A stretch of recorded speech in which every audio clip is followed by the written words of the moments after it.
یہ بات ہے قرآن اور حدیث کی، یہ بات ہے کعبے کی۔ کیا تم نے نہیں دیکھا کہ تمہارے رب نے ہاتھی والوں کے ساتھ کیا کیا تھا؟ یہ وہ واقعہ ہے جس سے پوری عرب کی زمین ہل گئی تھی جب اللہ تعالیٰ نے اپنے گھر کعبہ کی حفاظت کے لیے پرندوں کی فوج بھیجی تھی۔ یمن کا بادشاہ ابرہہ عیسائی تھا۔ اس نے سوچا کیوں نہ لوگوں کو مکہ جانے سے روک دیا جائے، کعبہ کے بجائے میں یمن میں ایک بڑا سا گرجا گھر بنا دوں تاکہ سب وہیں آ کر عبادت کریں۔ کعبہ کوئی نہیں جائیں گے، سب میرے بنائے ہوا گرجا گھر میں آئیں گے۔ اللہ کے گھر کعبہ شریف سے محبت تھی، انہوں نے اس کی بات کو ٹھکرا دیا۔ ابرہہ غصے میں آ گیا، اس نے قسم کھائی میں کعبہ کو گرا دوں گا۔ وہ اپنی بڑی فوج کو لے کر نکلا، سینکڑوں ہاتھیوں کے ساتھ، اور ان کے آگے سب سے بڑی ہاتھی تھی محمود۔ پورا عرب کانپ اٹھا، کبھی کسی نے مکہ کی طرف اتنی بڑی فوج کو بڑھتے دیکھا ہی نہیں تھا۔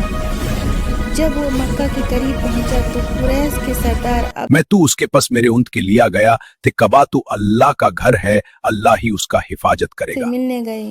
ابرہہ نے سوچا وہ کعبہ کی حفاظت کی بات کریں گے، لیکن عبد المطلب نے کہا میں تو اپنے اونٹوں کے مالک ہوں، کعبہ کا مالک تو خدا اللہ ہے، وہ اس کی حفاظت کرے گا۔ پھر ابرہہ نے اپنے ہاتھیوں کو آگے بڑھنے کی حکم دیا، لیکن وہ ہاتھی محمود بیٹھ گیا، کعبہ کی طرف بڑھنے سے انکار کر دیا، اور تبھی آسمان کالا ہو گیا۔ ہزاروں پرندے جھنڈ میں اترنے لگے، ابابیل نام کے۔ ہر پرندوں کے پنجوں اور چونچ میں چھوٹے چھوٹے پتھر تھے سجیل کے۔ وہ پتھر جب گرتے تو سر پر پڑتے اسے چور چور کر دیتے۔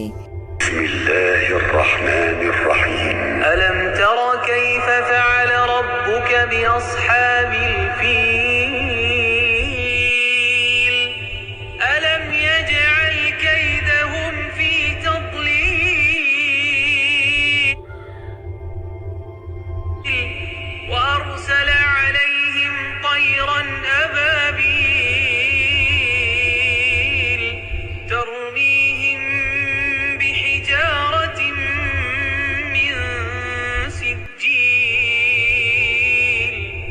فجعلهم كعصف مأكول۔